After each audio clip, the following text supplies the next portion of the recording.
الأعين صدق الله العظيم.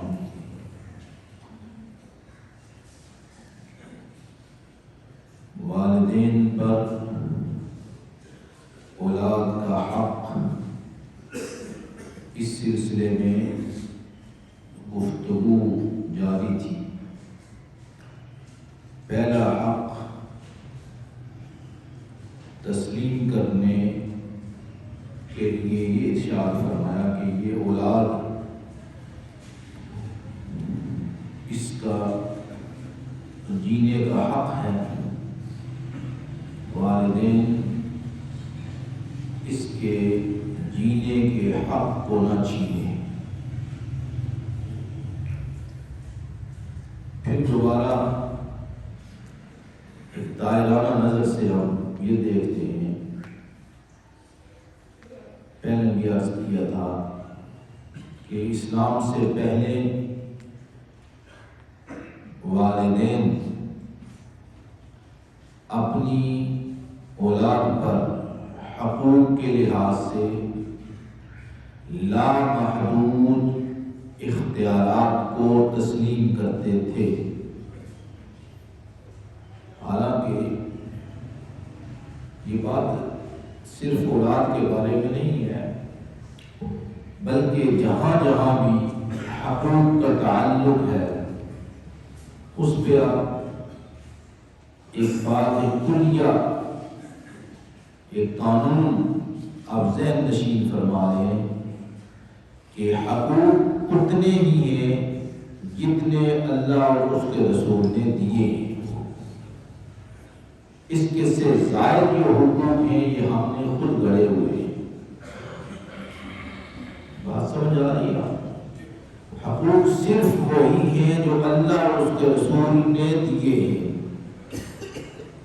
ہر ایک کے، ایک شخص کے دوسرے پر، دوسرے کے پہلے پر، معاشرے میں جتنے افراد ہیں، جتنے لوگ ہیں، سب کے لیے اللہ نے حقوق دیے ہیں اور ایک دوسرے پر ایک دوسرے کا حق ہے. اور وہ حق کتنا ہے؟ لامحدود حق نہیں ہے. اس بات کو آپ ذہن نشین فرمائیں کہ جو ہم اختیارات کا لامحدود سلسلہ جاری رکھتے ہیں، لامتناہی سلسلہ جاری رکھتے ہیں کہ جو یہ چیز میرے قبضے میں ہے لہذا اس کا اول اور آخر، اس کی موت و حیات یہ میرے قبضے میں ہے، اب میں اس کو چاہوں تو ماروں، چاہوں تو زندہ رکھوں. اللہ اور اس کے رسول نے یہ اختیارات نہیں دیے. لہذا اختیارات ہمارے پاس وہی ہیں جو اللہ نے دیے ہیں. اگر ان اختیارات سے تجاوز کریں گے تو جو تجاوز ہوگا اس کے بارے میں اللہ تعالیٰ سوال کرے گا. لہذا ہر شخص کو اپنے حدود علما میں اور اپنے اختیارات میں رہنا ہوگا.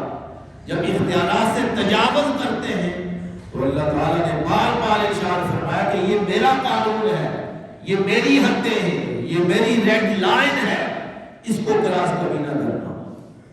اور جب اس کو کراس کریں گے تو میں تمہیں سامنے کھڑا کر کے سوال کروں گا. لہٰذا یہ کلیہ، یہ قانون اور یہ ایک واضح طور پر آپ ذہن نشین فرمائیں کہ حقوق صرف وہی ہے جو اللہ اور اس کے رسول نے دیے ہیں. اس کے علاوہ جتنے ہم پر لاگو ہوتے ہیں ہو سکتا ہے وہ ہمارے پر لازم کیے جائیں لیکن ہم پر وہ لازم نہیں ہے. تو اسی طرح جو والدین ہیں وہ اپنے اختیارات، لامحدود اختیارات اپنی اولاد پر مسلط کرنا چاہتے ہیں، حالانکہ یہ ان کا حق نہیں ہوتا، ان کے اختیارات میں نہیں ہوتا. اختیارات میں وہی ہے جو اللہ اور اس کے رسول نے ارشاد فرمایا ہے. اور لامحدود اختیارات کی وجہ سے ہی وہ پہلی قومیں اپنی اولادوں کو قتل کرتی تھی اور کیا کرتی تھی کہ ان کا جو رہنے کا حق ہے، ان کی زندگی کا جو حق ہے وہ والدین چھین لیتے تھے۔ یہ کتنا سفاکانہ اور ظالمانہ قانون تھا۔ جو کہ میری اولاد ہے، اس پر میرے اختیارات ہیں اور لامحدود اختیارات بنائے بیٹھے تھے، جو چاہے کرتے پھرے، اولاد کو قتل بھی کر دے تو ہمیں کوئی پوچھنے والا نہیں ہے۔ قرآن مجید کی آیات مبارکہ میں بار بار ذکر کیا گیا، فرمایا وہ بے وقوف لوگ ہیں، قد خسر الذین قتلوا اولادهم سفہا بغیر علم۔ فرمایا دو جملوں سے اشارہ فرمایا، دو چیزیں ذکر فرمایا۔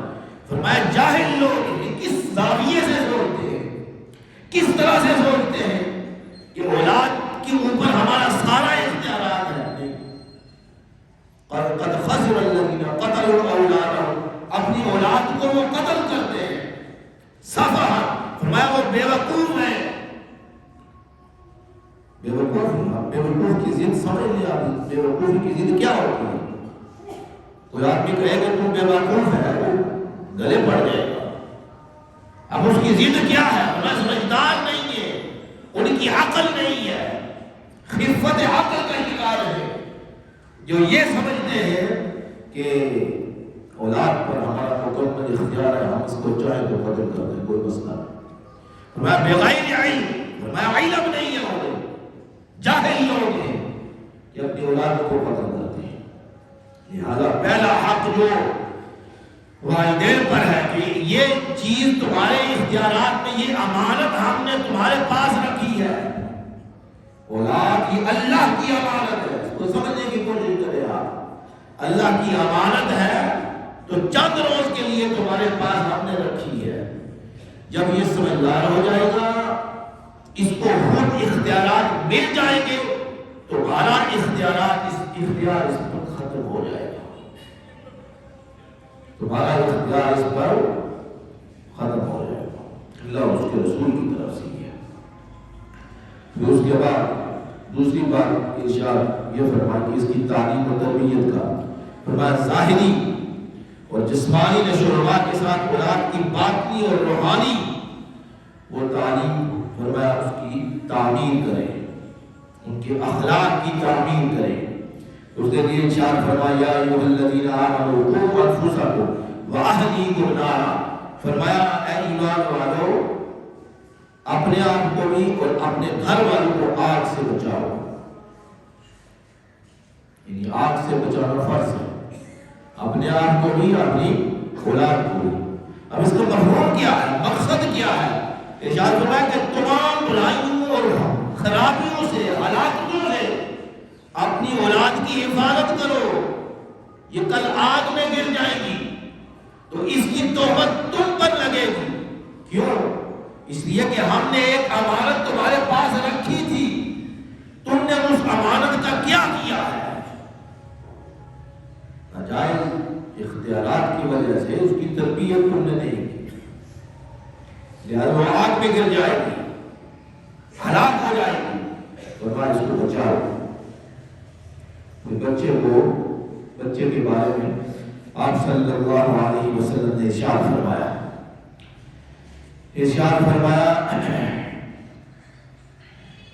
کل مولود یولد علی الفطرہ، فرمایا ہر بچہ پیدا ہونے والا فطرت پر پیدا ہوتا ہے، ہر بچہ جو پیدا ہونے والا ہے فطرت پر پیدا ہوتا ہے، اور پھر اس کے ابواہ، اس کے والدین، اس کے والد یحودانی وینصرانی ویمجسانی، فرمایا کوئی اس کو یہودی بنا دیتا ہے، کوئی اسے مجوسی بنا دیتا ہے، کوئی اسے نصرانی بنا دیتا ہے۔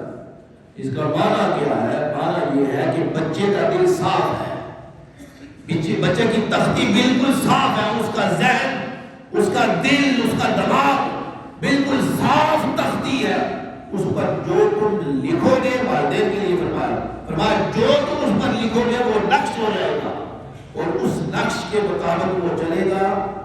اگر تمہیں نے اسے یہودی، اگر والدین یہودی ہیں تو اسے یہودی بنا دیتے ہیں، مجوسی ہے تو اسے مجوسی بنا دیتے ہیں، نصرانی ہے تو اسے نصرانی بنا دیتے ہیں۔ اب جتنا عرصہ وہ جتنی زندگی گزارے گا وہ سارے کا سارا کلمہ کس پر گرے گا؟ والدین پر گرے گا۔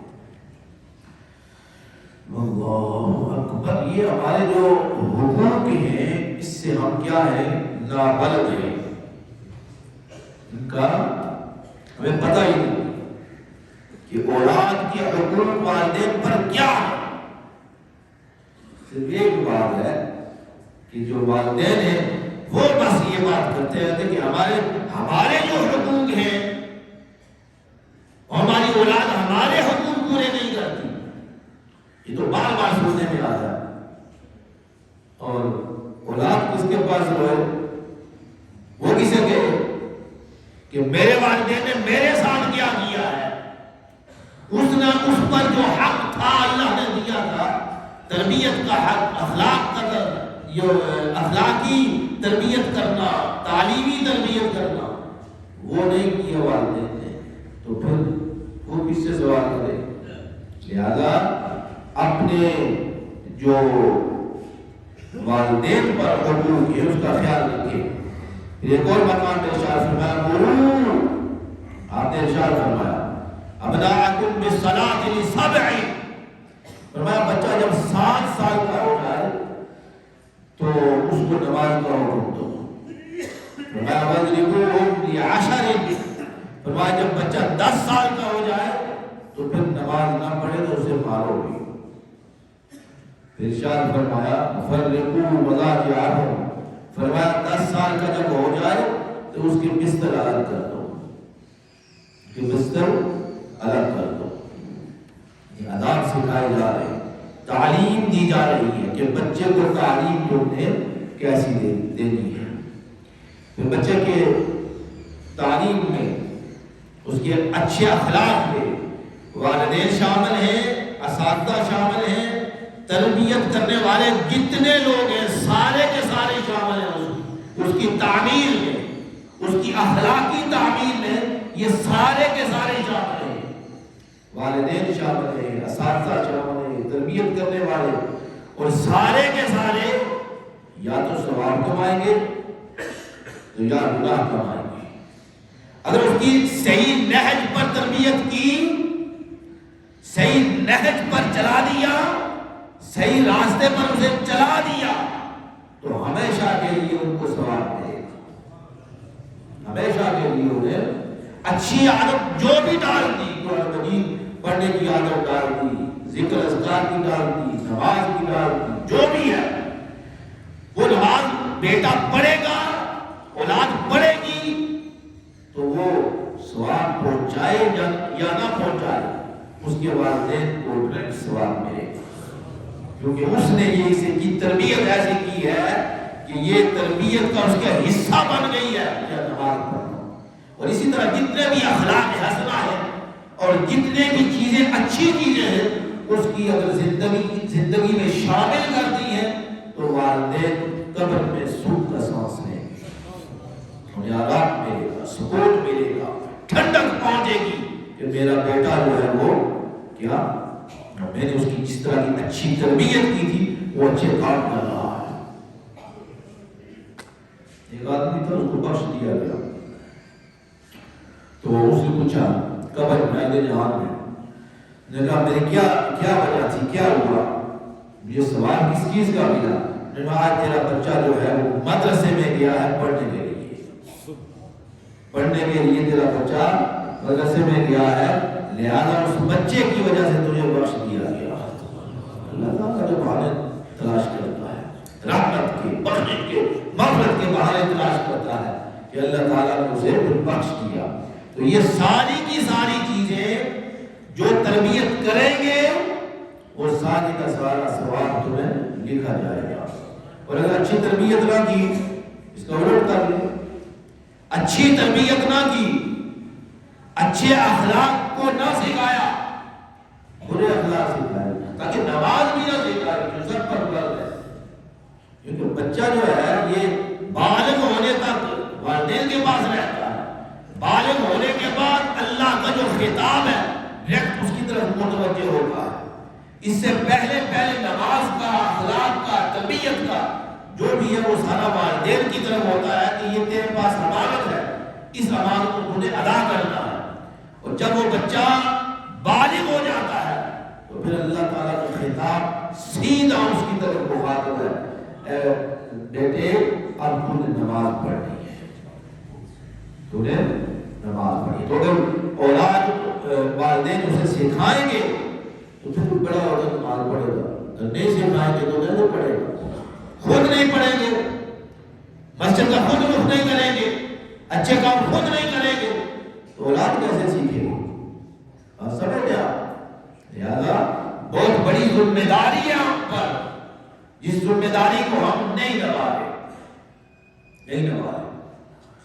پھر تعلیم کی باری آتی ہے، تعلیم کو بٹھا دیتے ہیں، ٹھیک ہے کالج میں، یونیورسٹیوں میں، ٹھیک ہے تعلیم ہو جائے، تربیت کون کرے گا انہیں؟ اصل تربیت ہوتی ہے، تربیت تعلیم بعض دفعہ نہیں بھی ہوتی، تربیت جب ہو جاتی ہے تو وہ تعلیم اس کے ذمن میں آ جاتی ہے۔ لیکن اگر اس کی تعلیم نہ کریں، اس کو کوئی پڑھ کر نہ سکھائیں مسجد کی طرف جانا، مسجد کا رخ نہ سکھائیں، قرآن مجید کی تعلیم نہ دیں تو پھر کیا ہوگا؟ اگلے جہان میں صرف دین کے بارے میں پوچھا جائے گا، دنیاوی جو باتیں ہیں وہ تو دنیا میں رہ جائیں، وہ تو دنیا میں رہ جائیں۔ لہذا اپنے بچوں کا خیال کریں، ان کو آداب سکھائیں، کھانے کے آداب سکھائیں، کپڑوں کے متعلق، لباس کے متعلق ان کی نگرانی کریں، قرآن اور حدیث کی تعلیم دے، اچھے اخلاق کی تعلیم دے۔ تعلیم میں ڈانٹ ڈپٹ اتنا نہ کریں، ہر وقت تانے دینا، تو ایسا ہے ایسا ہے ایسا ہے، وہ بچہ کیا سیکھے گا؟ بچہ سیکھتا ہر وقت اسے والدین آپ نے تیور چڑھائے رکھے، لامحدود اختیار جو وہ نہیں ہمارے والدین جو ہمارے اختیار میں ہے، بچے ہمارے اختیار میں ہے، جو چاہے کرتے پھرے، ایسے نہیں ہوتا۔ اپنے اختیارات، محدود اختیارات ہیں تمہارے، اپنے محدود اختیارات کو استعمال کریں، لامحدود جو ہے وہ استعمال نہ کریں۔ بڑے بڑے واقعات سننے میں آتے ہیں، بیان نہیں کیے جا سکتے۔ والدین کیا کرتے ہیں اپنی اولادوں کے ساتھ؟ والدین اپنی اولادوں کے ساتھ کیا کرتے ہیں؟ زندگی میں ایسے ایسے واقعات سنے، اس کی بات نہیں مانی، زندگی بھر نہیں اسے بولا، ایسی بات ہے۔ ایک آدمی کا واقعہ کچھ دن پہلے اس نے بیان کیا، کے بارے میں پتہ نہیں کیا کوئی عجیب و غریب شادی کا مسئلہ تھا، کیا تھا وہ روتا تھا کہ میرا والد جو ہے وہ تو اس بات سے ڈرتا ہے کہ میرا والد ناراض ہو گیا تو میری آخرت کیا بنے گی۔ تو زندگی بھر کتنا کئی سال تک اس نے گنا کہ میرا والد مجھ سے ناراض ہو۔ اب یہ بات یاد رکھیں، معافی مانگے والدین سے، نہ معاف کرے کہ یہ اب ان پہ ذمہ داری آ جاتی ہے، اولاد پہ ذمہ داری نہیں ہوتی۔ معافی مانگے اولاد معافی مانگے والدین سے، ایک بار مانگے، دو بار مانگے، تین بار، کتنا ہو سکے مانگے۔ مانگنے کے بعد اگر والدین معاف نہ کریں تو پھر ذمہ داری والدین پہ رہ جاتی ہے، اولاد پہ کچھ ذمہ داری ہے، اللہ کی آپ سے پوچھ نہیں ہوگی۔ لہٰذا ان باتوں کا آپ خیال رکھیں۔ تھوڑی سی بات ہوتی ہے، چلو نہیں شادی میری مرضی کی نہیں کی، اب یہ اختیار کس کا ہے؟ جب بچہ بالغ ہو جاتا ہے کہ یہ اختیار براہ راست اس کے پاس آ جاتا ہے، اپنی شادی کو خود کرے، اپنا نکاح کو خود کرے۔ بات تو یہ کڑوی لگتی ہے آپ کو، لیکن یہ اس کا اپنا اختیار ہوتا ہے، شریعت اسے اپنا اختیار دیتی ہے۔ اچھی بات ہے، اس کا مطلب یہ نہیں ہے کہ ہم تربیت کریں کہ والدین کی بات نہ مانو، لیکن بات یہ ہے کہ حق کس کا ہے، کس نے حق اپنا استعمال کرنا ہے۔ والدین اپنا حق استعمال کریں پہلے، جب بچے اتنی تربیت کے اندر ہو، اتنی ایج کے اندر ہو، جب تمہاری بات مانتے ہیں اس وقت منا لو اسے بات۔ تو جب وہ اپنے اختیار کی بات کرتے ہیں، نہیں جی پھر ہمارا اختیار ہے، پر لامحدود اختیارات نہیں ہے ہمارے۔ ہم بات سمجھ رہے ہیں، اس بات کو خیال کرے آپ اپنے بچوں کا خیال کریں. تمہارے بچے یہاں قرآن مجید میں کیا ارشاد فرمایا گیا؟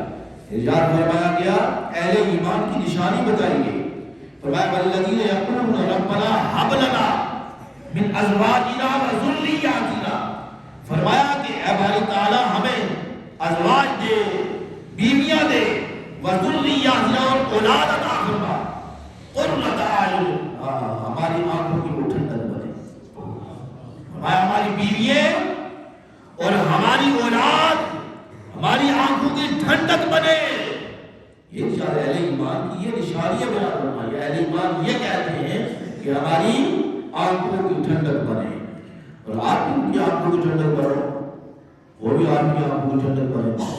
آپ اپنی ذمہ داری پوری نہیں کریں گے تو آپ کی جو ہے وہ کیسے وہ آنکھوں کی ٹھنڈک بنے گی. اسی طرح ارشاد فرمایا گیا، ایک اور مقام ارشاد فرمایا گیا، فرمایا اس کی تربیت کے بارے میں فرمایا یہ بچہ ایک ایسا جوہر ہے جو خیر کو بھی قبول کرتا ہے، شر کو بھی قبول کرتا ہے. والدین نگرانی کریں اپنے بچوں کی کہ اپنے بچوں کو شر سکھانے یا خیر سکھانے. میں نے یہ کلیہ عرض کر دیا، اگر خیر سکھائیں گے ہمیشہ کے لیے تمہارے نامہ اعمال میں خیر لکھی جائے گی، اور اگر شر سکھائیں گے یا تمہاری ذمہ داری یا نگرانی نہیں کریں گے، وہ شر سیکھیں گے تو ہمیشہ کے لیے تمہارے نامہ اعمال میں شر لکھا جائے گا. لہذا بچہ جو خیر کو بھی قبول کرتا ہے اور شر کو بھی قبول کرتا ہے. والدین کو ہے کہ وہ اس کو کس جانب راغب کرتے ہیں، خیر کی جانب راغب کر دیں تو ادھر چلا جائے گا، اور برائی کی طرف اگر راغب کریں گے تو ادھر چلا جائے گا. لہذا اپنے یہ حکم، باقی وہ تفصیل ہے اس کی کہ والدین پر اولاد کے کیا حقوق ہیں، اس کی ہر شخص اس کی تعلیم حاصل کر سکتا ہے اور پڑھ سکتا ہے، اس پر عمل کر سکتا ہے. لہذا اولاد کو بھی چاہیے کہ اپنے والدین کی خدمت کریں، عظمت کا خیال کریں اور ان کی خدمت کا خیال رکھیں، اور والدین کو بھی چاہیے کہ ان کے حقوق کا بھی کیا کریں، خیال رکھیں. اللہ تعالیٰ